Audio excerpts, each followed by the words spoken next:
Hello. तुम्ही म्हणताल ही बाई काय आम्हाला रोज रोज नॉनव्हेजची व्हिडिओ दाखवते, जसं काय आम्हाला काय भेटतच नाही.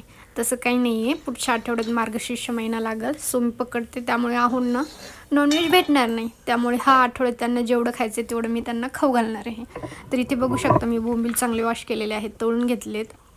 त्याला बाजरीच्या पिठाने चांगलं धुवा. बाजरीच्या पिठाने धुतल्यानंतर त्याचा स्मेल येत नाही.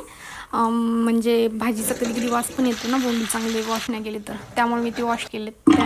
त्यानंतर इथे मी मसाला टाकला आहे. याच्यामध्ये खूप सारे मी जगभरातले मसाले टाकले आहेत. तुम्हाला जे टाकायचे तुम्ही टाका, ठीक आहे. देन मी याच्यामध्ये थोडासा लाईटली गरम मसाला पण ॲड केलेला आहे.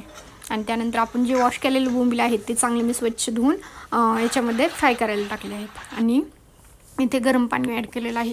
तुम्ही पण नक्की गरम पाणी टाकत जा भाजीमध्ये, कारण भाजीची चव चांगली लागते. थंड पाणी टाकल्यानंतर भाजीची चव लागत नाही. त्यासोबतच इथे मी राईसही लावून घेतला, चांगला वॉश केला. आणि इथे म्हटलं आता भाजी भात होते तोपर्यंत आपलं चांगलं भाकरी करून घेऊया. इथे भाकरीचं पीठ मी चांगलं मळून घेतलेलं आहे. चांगलं पीठ मळलं तर भाकरी आपल्या सॉफ्ट येतात बरं का, नाही तर कडक होतात. बघू शकता मला हातावरची जमते बरं का, पण इथे मी आता सध्या थापूनच बनवत आहे.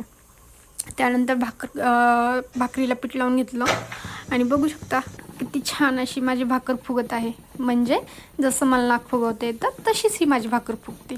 नाही तर तुम्ही म्हणताल काही नुसती नाक फुगवते, म्हणजे तुमच्यासाठी नाही, माझ्या आव्हांसाठी आहे ते. त्यांना तर वाटतं मी नेहमीच रुसून बसते, नेहमीच नाक फुगवत असते कुठल्याही कारणावरून. असो, इथे माझ्या भाकरी तयार झालेल्या आहेत. म्हटलं त्यासोबतच आता सॅलेडची तयारी करावं. तर इथे मी काकडी, गाजर काय लागते तुम्हाला ते घ्या. इथे मी काकडी घेतलेली आहे. आता ही कट करून चांगली वॉश केलेली आहे. देन अशा प्रकारे माझी थाळी तयार झाली.